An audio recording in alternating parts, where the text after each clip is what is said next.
Hola, muy buenas tardes, gracias por acompañarnos y nos encontramos en este momento en el Hospital Cima de Hermosillo y nos acompaña el doctor José Benjamín Arroyo Acosta. Él es oncólogo pediatra de aquí del Hospital Cima. Muy buenos días, doctor. Muy buenas tardes, perdón. ¿Cómo está, doctor? Pues muy bien, muy contento de estar aquí acompañándolos y poder estar en este enlace en vivo, ¿verdad? Para compartir un poco de las experiencias que tenemos acerca del área de cáncer infantil. Claro que sí. Bueno, y como le comento, tenemos muchas preguntas del público, como lo vimos anteriormente. La primera de ellas, ¿es posible prevenir el cáncer en los niños?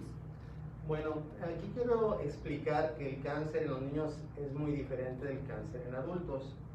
En términos muy sencillos, les puedo decir que los cánceres de los adultos son de las cubiertas o de las superficies de muchos órganos. ¿Eso qué quiere decir? Que pueden ser células que durante la vida fetal eran normales, pero por algún motivo en la edad pediátrica o en la edad del adolescente nuevamente se empiezan a presentar estas células. Entonces, habitualmente el cáncer infantil se manifiesta de manera súbita, ¿sí? No hay algún estudio que digamos vamos a hacerlo porque esto nos puede indicar ya que en 2 o 3 meses va a tener un cáncer. Entonces, la prevención en cáncer infantil está muy limitada. Realmente la base en los niños con cáncer es el diagnóstico temprano. Entonces, nos enfocamos mucho en los datos de alerta clínicos e invitamos a los padres que cuando hay algún dato, dependiendo del tipo de la enfermedad que sea, lo presenten, inmediatamente acudan a su médico de primer contacto, ¿sí? Si es un pediatra, pues idealmente, y dependiendo de la exploración física que haga el pediatra y de los hallazgos clínicos y de laboratorio, pues ya generalmente nos los envían a nosotros, ¿no? Pero esa es una parte que el diagnóstico temprano es lo fundamental. Pero si me permites, Beatriz, claro, pues quisiera decir un poco como un preámbulo. El día 15 de febrero se celebra el Día Internacional del Niño con Cáncer. Y bueno, y el ejemplo o el símbolo es el lazo dorado, ¿no? Entonces, a partir del 2001, ¿sí? En Luxemburgo, un grupo de padres, ¿sí? Se organizaron porque era muy importante para ellos en aquella época concientizar a la sociedad de que el cáncer en niños existe, ¿sí? De que el cáncer en niños debe de atenderse el cáncer infantil debe atenderse en todos los niños del mundo, de cualquier sociedad, de cualquier nivel socioeconómico, de cualquier nivel cultural, y debe tener una atención digna, con lo que la ciencia en ese momento aporte como una oportunidad para curarse. Entonces, a partir del 2001, cada año concientizamos a la sociedad sobre la existencia del cáncer infantil. El lazo dorado tiene una representación y se escogió el dorado porque el dorado simboliza el oro, y el oro es un material precioso, como son los niños o los hijos para sus papás. Pero la otra situación del oro es que, aparte de ser un material precioso, es un material duro. Entonces los niños son unos guerreros, son unos luchadores, y entonces por eso se quedó el lazo amarillo, el lazo dorado, perdón. Entonces, básicamente en todas partes del mundo honramos a nuestros niños, honramos a sus familias, ¿verdad?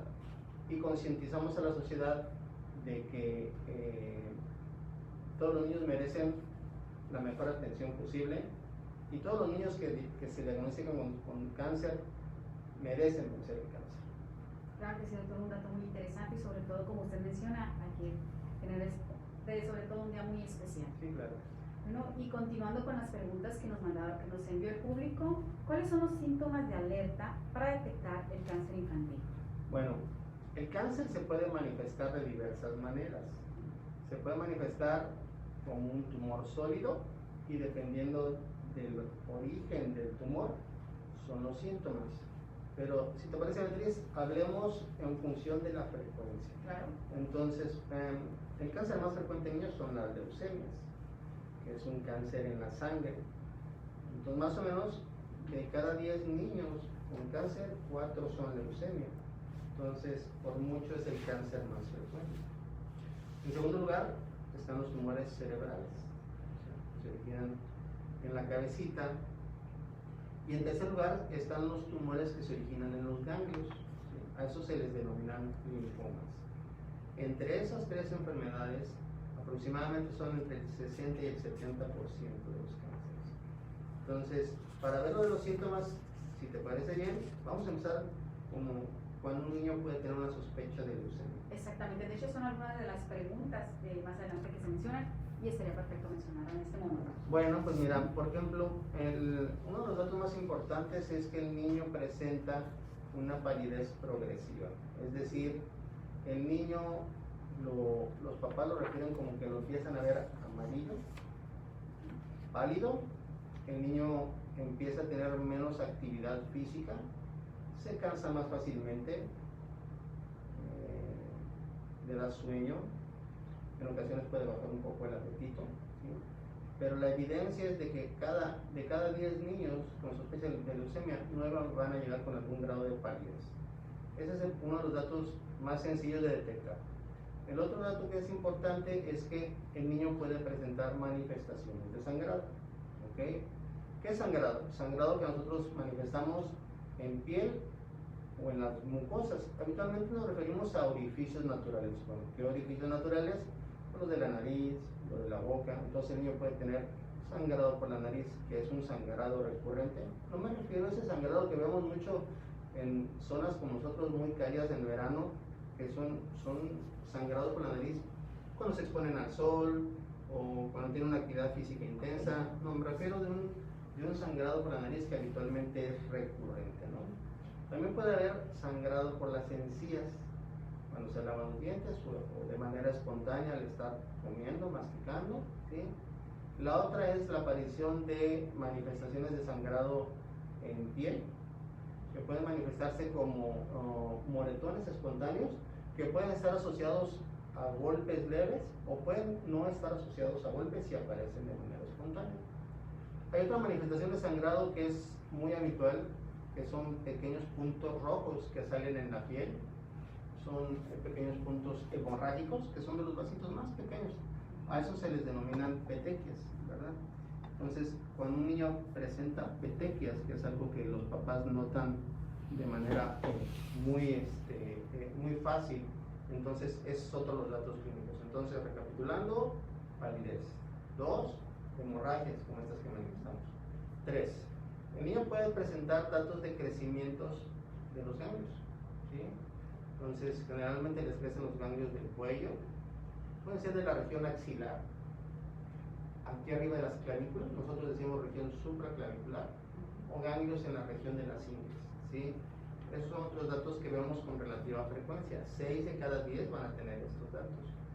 Otros datos que también vemos es crecimiento del hígado y de una estructura que tenemos en el abdomen que se llama vaso. Bueno, ¿y eso cómo se traduce para un papá? Pues que el niño empieza a verse hinchado de la pancita. Se empieza a distender de la pancita. Y eso es otro dato que nos da. Esos son datos infiltrativos. Y otro dato que también es infiltrativo es que el niño puede empezar a tener dolores de huesos. Se queja, el niño que puede tener 3 o 4 años, empieza a quejarse de dolor, en algunas ocasiones deja de caminar. Cuando el niño siente que lo agarran para sostenerlo, eso le duele. Y eso es por un dolor de hueso secundario a la infiltración de los huesos. Entonces, ese es otro dato que lo vemos entre 6 y 7 de cada 10 niños. Recapitulando, palidez, sangrados, crecimientos de ganglios, de hígado, de vaso. El otro dato que es importante que podemos ver es la presencia de fiebre. El niño puede tener calentura de manera intermitente. Puede estar asociado o no a un proceso infeccioso. Por ejemplo, si el niño tiene una infección de la garganta o una infección del oído, pues eso puede hacer que el niño presente fiebre. Pero también hay niños que no tienen ninguna evidencia de un foco infeccioso y empiezan a tener fiebre. Generalmente son niños que de primera instancia, cuando son valorados por el médico de primer contacto, les dan algún manejo médico con alguna antiviral o algún antibiótico pero son niños que no responden y que sigue la fiebre. Entonces, ese es otro dato de los que podemos presentar. Recapitulando nuevamente, perdón por ser reiterativo. Adelante, de hecho es importante Sí. mencionarlos porque ante cualquiera de estos síntomas usted nos recomienda acudir a los expertos. Sí, entonces lo más común, palidez progresiva, algún tipo de sangrado, crecimiento de ganglios de hígado del vaso, fiebre intermitente. Cuando los niños presentan generalmente la mezcla de estos síntomas, eso es un dato de alarma. Y entonces hay que llevarlo a algún servicio con su médico de primer contacto. Si es en una institución pública, pues a los servicios, puede ser un servicio de urgencias, y buscan un servicio privado, pues a su médico pediatra fundamentalmente, ¿no? Entonces, ahí voy.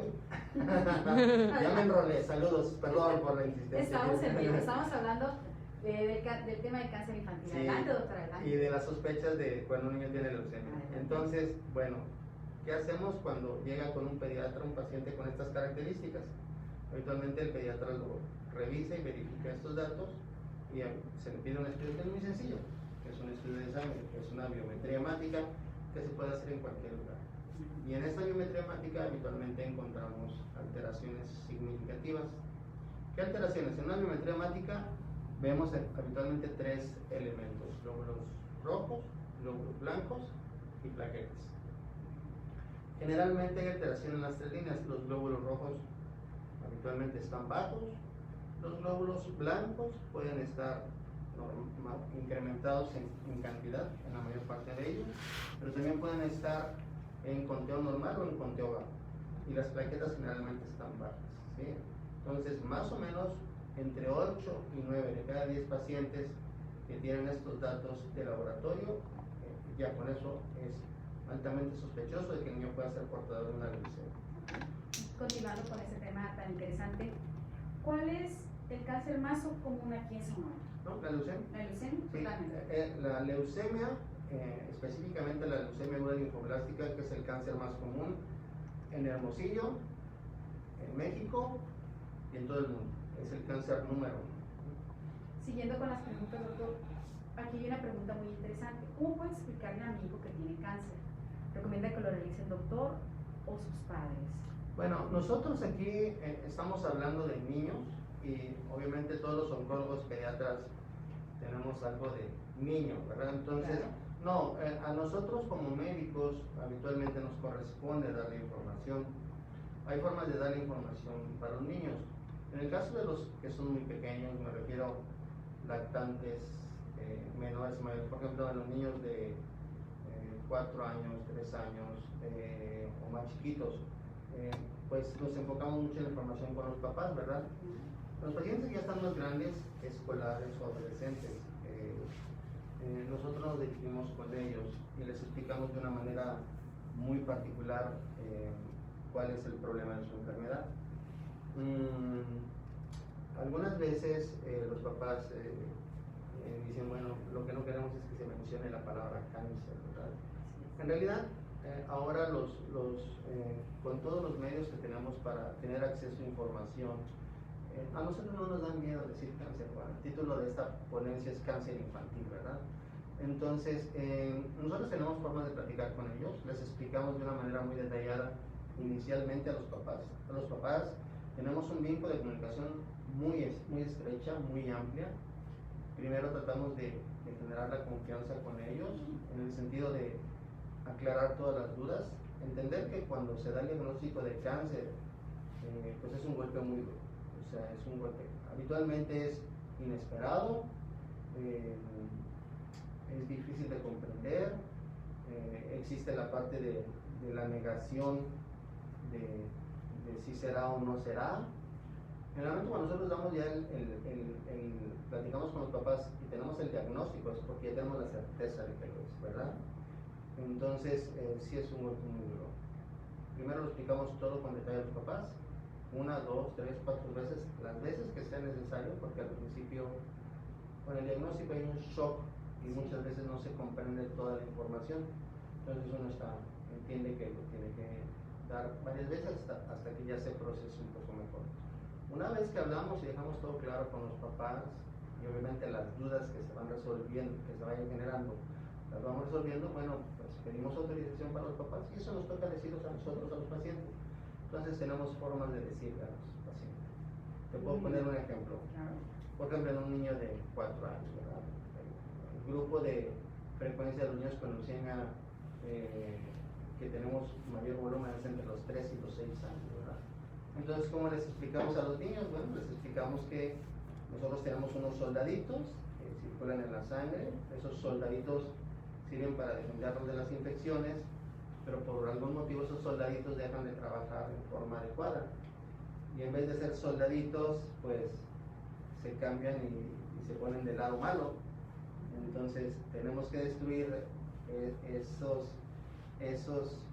traviesos, por decirlo de alguna manera, que ya no son soldados, sino que son pues algún elemento malo, travieso, y que obviamente lo vamos a curar, porque eso es el objetivo, curarlo, ¿verdad? Pero que nos va a tener que ayudar en ese proceso. Entonces, conforme vamos empezando el tratamiento, vamos bajando la actividad tumoral, el niño se empieza a sentir mejor. Se empieza él a sentir más tranquilo, más. Sí, pues como físicamente empieza a haber una mejoría de su condición, entonces ellos se empiezan a recuperar. Y te puedo decir que niños muy pequeños, 2, 3 años, pues cuando saben que tenemos que hacer algún procedimiento, cooperan, ¿no? O sea, los estudios de laboratorio de sangre es una rutina pero cotidiana, y bueno, pues siempre hacer un piquete a un niño, pues eso implica un dolor, pero nuestros niños maduran tanto, ¿verdad? Que llega un momento en que aunque estén chiquitos, ellos cooperan y eso no quita que no les duela, claro, ¿verdad? Aunque ahorita tenemos algunas técnicas con algunos medicamentos que ponemos en la piel, que eso disminuye la molestia, pero se lo explicamos de esa manera y generalmente la madurez del niño condicionada por la enfermedad hace que nuestros pacientes tengan un enfoque diferente. Los escolares y adolescentes, ni qué decir, ¿no? Con ellos les explicamos más al detalle. Y con el adolescente, que el adolescente es un paciente que tenemos que darle todo nuestro tiempo, claro, comprenderlo y en base a eso explicar. Y sobre todo pues que se acerquen a los especialistas aquí en el Hospital Sima. Y doctor, siguiendo con el mismo tema, ¿qué tan probable es que el cáncer en mi hijo vuelva? Es una de las preguntas de las personas que nos envían. Bueno, te voy a explicar. Cuando un niño llega, confirmamos el diagnóstico de cáncer, hacemos una serie de estudios para confirmar el diagnóstico, delimitamos la extensión de la enfermedad, ¿sí? En el caso de los niños con leucemias, clasificamos por riesgos al niño y en base a eso le damos un protocolo. En el caso de los niños con tumores sólidos, hacemos la extensión y vemos si la enfermedad está localizada en un sitio, si tiene una afectación local o regional, o si tiene una afectación local, regional y sistémica. A eso es cuando llamamos metástasis, ¿verdad? Entonces, en base a eso, clasificamos al paciente y lo sometemos a un protocolo de quimioterapia, de radioterapia, o de cirugía, o de la mezcla de cada una de ellas, dependiendo de la condición y dependiendo del momento. Bueno, finalizamos nuestro protocolo de tratamiento y documentamos un momento en la evolución del niño de que ya no hay evidencia de enfermedad. Cuando ya tenemos evidencia de enfermedad, decimos que el paciente está en remisión completa. ¿Okay? Y completamos su protocolo de tratamiento durante el tiempo que esté estandarizado para ese protocolo. Quiero decirte que nosotros nos basamos en protocolos científicos validados mundialmente, ¿sí?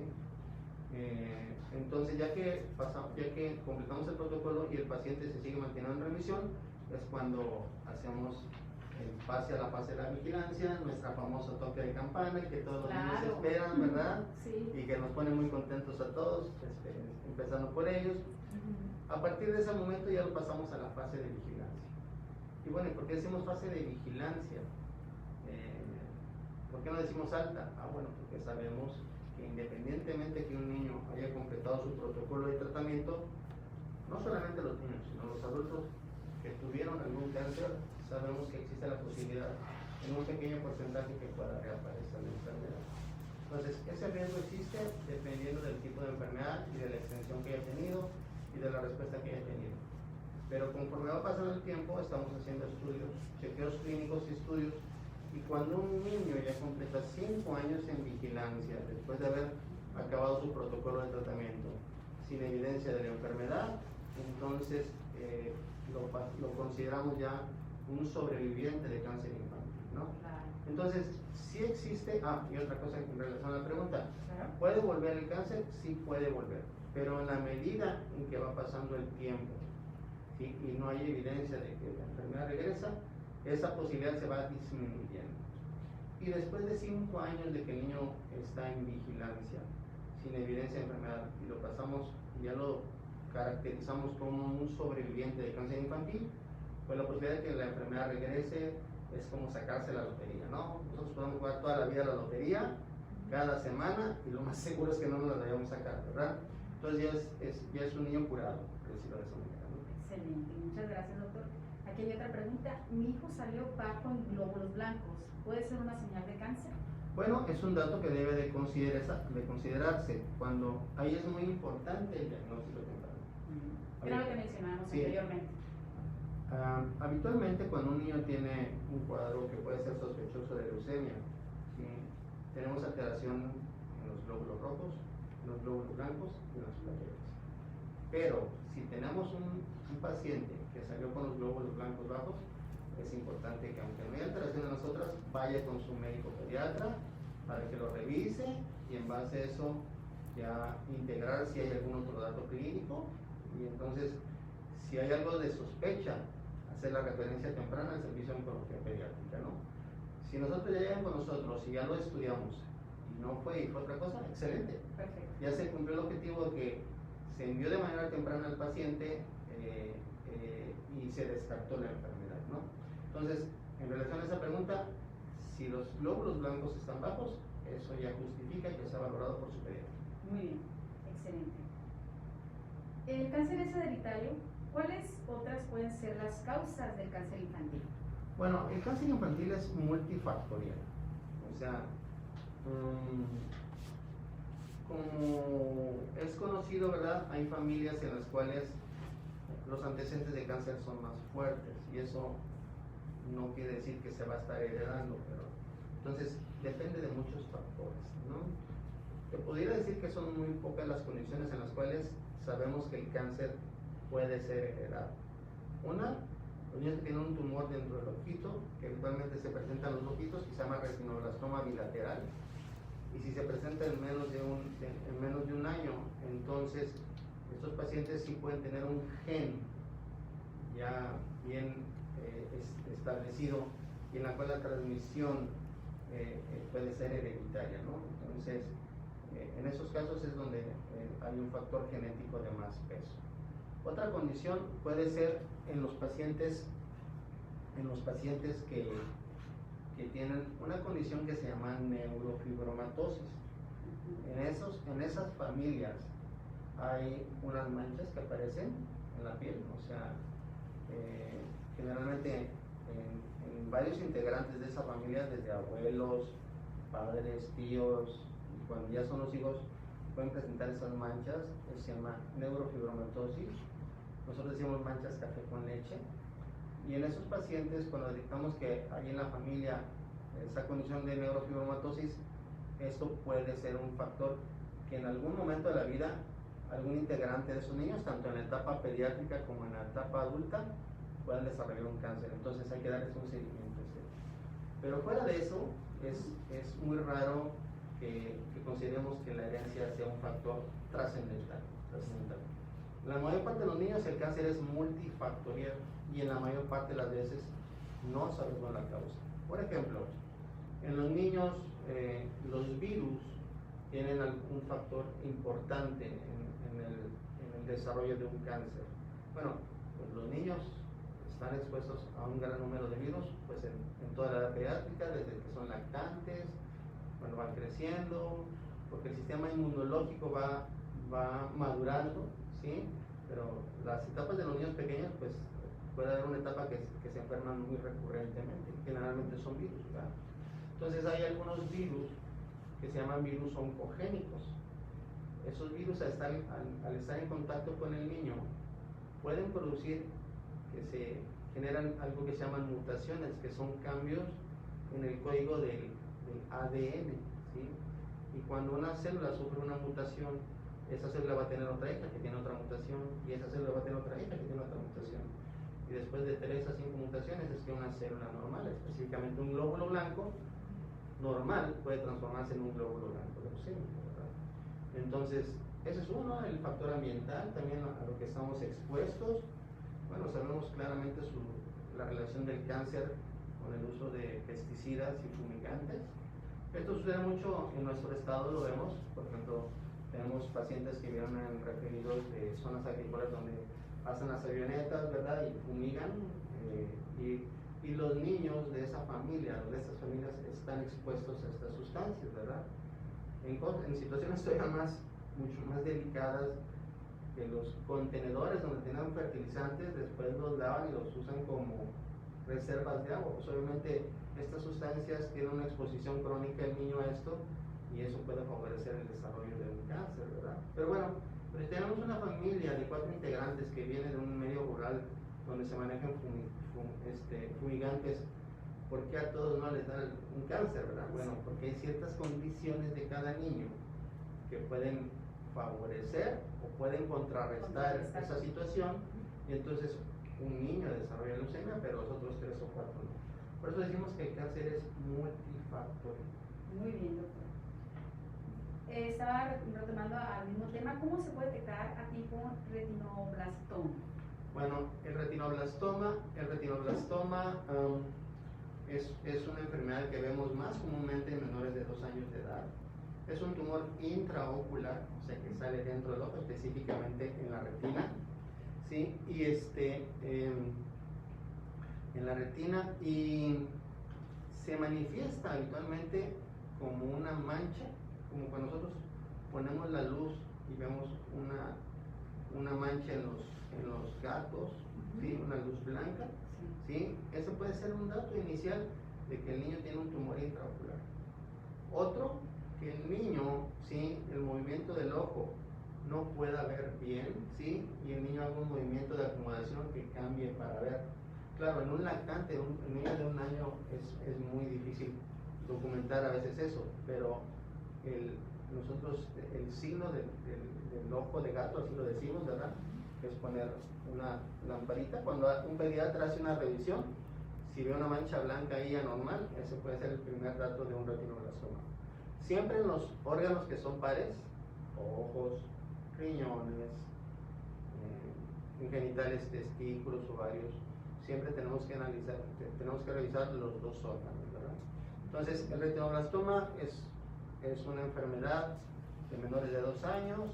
Los casos de que tenemos retinoblastoma en los 2 ojitos, pues lo vemos la mayor parte en menores de 1 año de edad, y el diagnóstico es ese, o sea, con ver esa manchita en el ojo. ¿Qué es lo que se tiene que hacer en ese momento?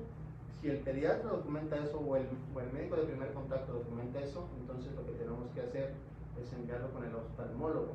El oftalmólogo va a hacer una revisión mucho más precisa, le hace un fondo de ojo, que es técnicamente ver por dentro cómo se encuentra, y cuando tenemos ahí la evidencia de que hay un tumor en la retina, pues ya hacemos un trabajo multidisciplinario, porque pues ya nos lo envían a nosotros también, y de acuerdo a la condición del niño ya vemos qué es lo que se tiene que hacer para confirmar el diagnóstico.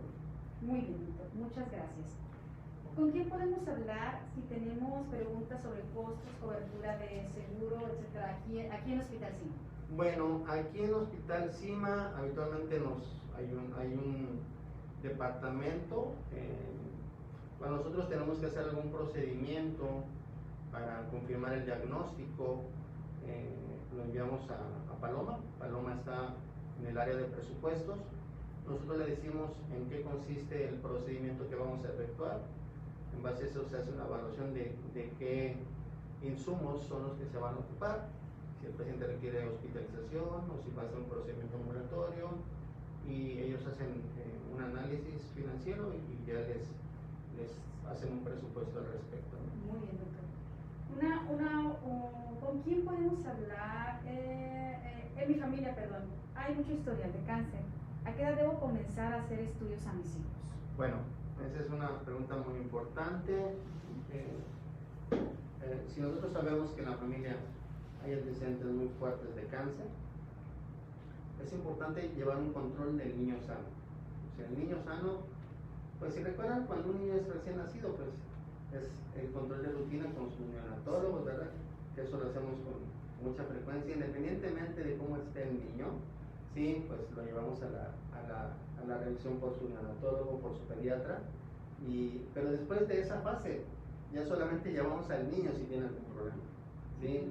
Entonces, el control del niño sano establece que aunque yo vea al niño bien, como papá, sí, debo de llevarlo con cierta frecuencia para ver si hay algún problema, ¿no? Entonces, aquí es muy importante tener un chequeo. Es muy importante la parte clínica, o sea, nuestros pediatras son muy acuciosos, ¿verdad? Y son expertos en esto. Entonces, cuando el niño puede estar sin ningún síntoma, con la exploración física pueden detectar si hay algún problema. Y en base a eso podemos hacer un diagnóstico temprano, ¿no? Entonces, yo les sugiero que si es posible, ¿sí? Durante nuestro grupo de edad más frecuente, porque es importante saberlo, si bien el cáncer se puede presentar desde el recién nacido, que es poco frecuente en el recién nacido, pero tenemos un grupo donde se presenta la mayor parte de la vez, que es entre el grupo de los 3 y los 6 años, es el grupo más importante en frecuencia para cualquier tipo de cáncer. Tenemos otro grupo en los escolares y adolescentes que también es importante. Entonces, ahí en ese sentido, el control de niños sano es muy, muy importante. Sugiero al menos una revisión cada 6 meses o mínimo una vez al año, independientemente que el niño esté sin síntomas, ¿no? Excelente, muy buena recomendación. ¿Conoce algún grupo de apoyo en Hermosillo para hablar con otras familias que han pasado por esto? Bueno, miren, pues tenemos algunos grupos de apoyo.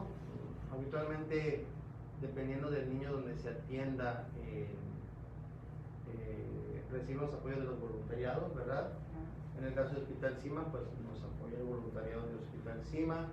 En el caso de pacientes que están en otras instituciones del sector salud, pues hay voluntariados de cada uno de los hospitales.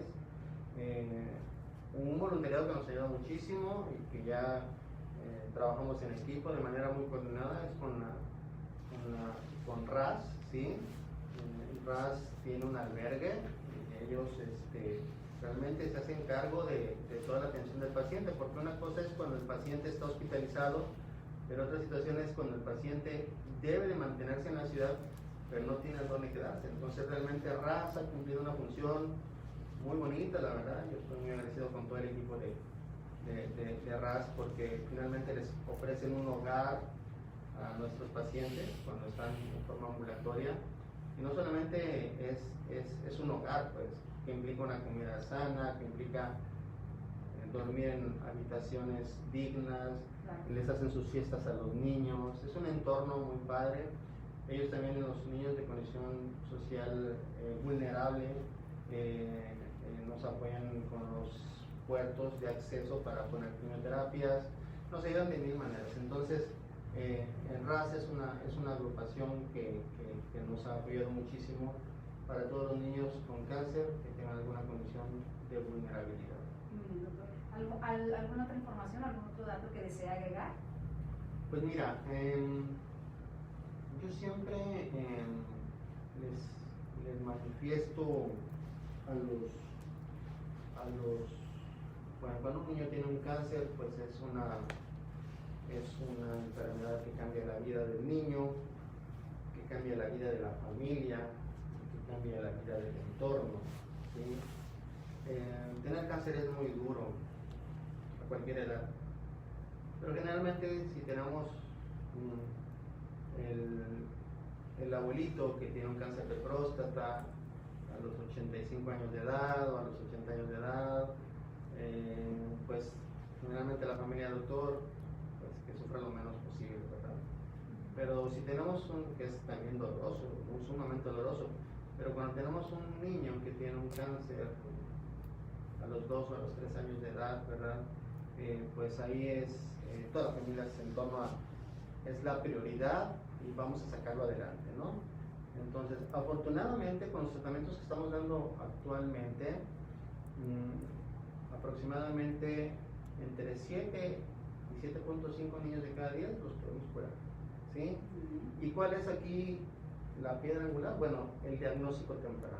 Eso es muy importante. Mientras más temprano diagnostiquemos al niño, vamos a poder ofrecer una oportunidad de un tratamiento que va a erradicar el cáncer y que después vamos a poder hacer que ese paciente pueda tener una vida prácticamente normal o muy cercana a lo normal, ¿sí? Trabajar con niños es una situación extraordinaria, ¿no? Porque los niños no tienen el prejuicio que tenemos los adultos, ¿verdad? De que, ay, tengo cáncer, ¿cómo me va a ir? Yo sé que las cosas no van a estar bien, ¿no? El niño empieza a mejorar su condición de enfermedad y todo es para adelante, quiere hacer la vida de todos los niños, ¿verdad? O sea, quiere ir a fiestas, quiere jugar, quiere hacer travesuras. Entonces, en los niños no tenemos ese prejuicio. Otra parte, o no prejuicio a lo mejor, esa preocupación, ¿verdad? La otra situación es que pues todos los niños son echados para adelante, vamos a decirlo así, ¿no? Como se dice aquí en Sonora, ¿no? Ellos son los motores, ellos son los que empujan a todo el equipo. Quiero decir que somos un equipo, primeramente empezando por los padres y sus familias, ¿verdad? Pero todo el equipo de salud que participamos en la atención de niños con cáncer es un equipo muy grande, o sea, sí, es un equipo muy grande, es un engranaje complejo. Si es un niño que tiene un tumor cerebral, pues obviamente nos apoyamos con el neurocirujano, el niño eventualmente ocupa una terapia intensiva. ¿Qué te puedo decir de nuestro personal de enfermería, que es lo mejor? Tenemos el personal altamente capacitado y entrenado para el manejo del niño con cáncer en todos sus aspectos, ¿verdad?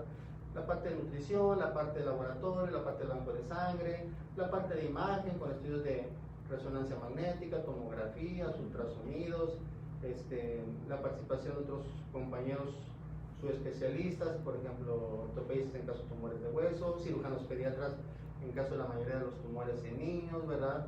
Nuestros infectólogos pediatras, que son parte fundamental y que nos ayudan durante el manejo cuando un niño tiene una infección. En fin, no quisiera omitir nadie, pero somos un equipo multidisciplinario y ya tenemos muchos años de estar trabajando, lo hacemos de manera coordinada, nuestras decisiones son consensadas, es decir, pues obviamente tiene que haber un líder que es el que lleve la coordinación de todo este equipo, ¿verdad?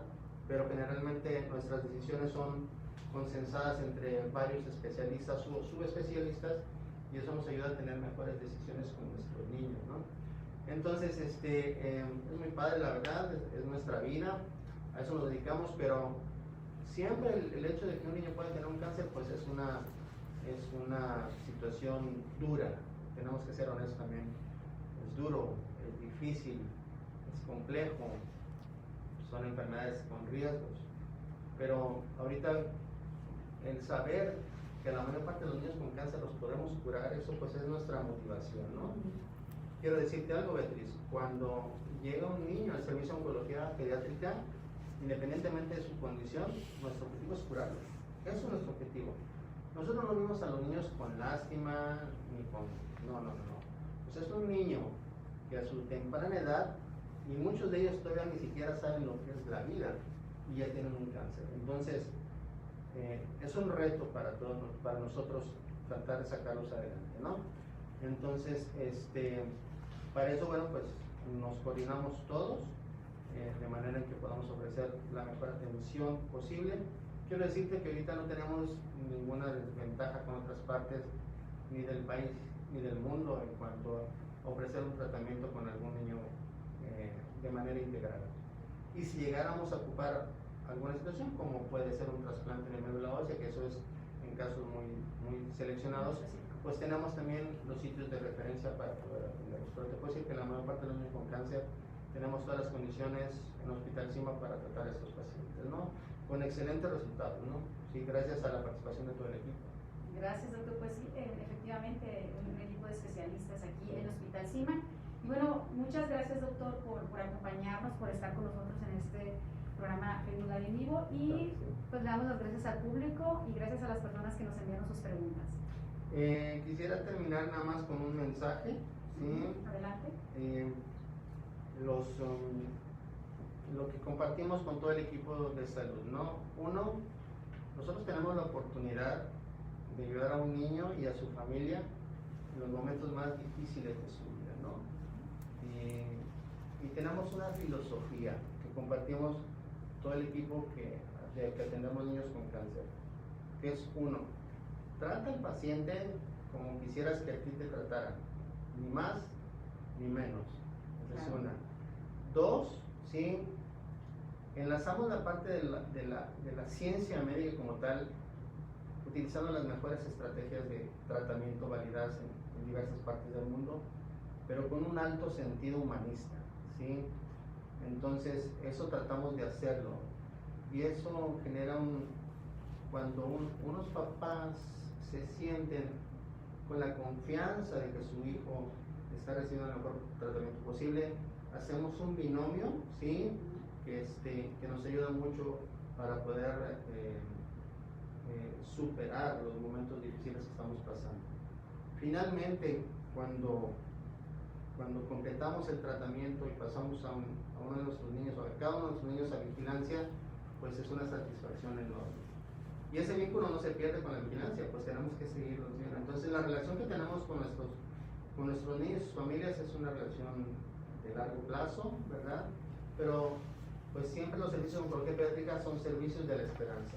Y tengo por seguro que si en algún momento llegan a pasar por una situación tan difícil de este tipo, van a tener un equipo que los va a respaldar al 120%. Muy bien, doctor. Pues muchas gracias y gracias a todos ustedes. Hasta luego. Hasta luego.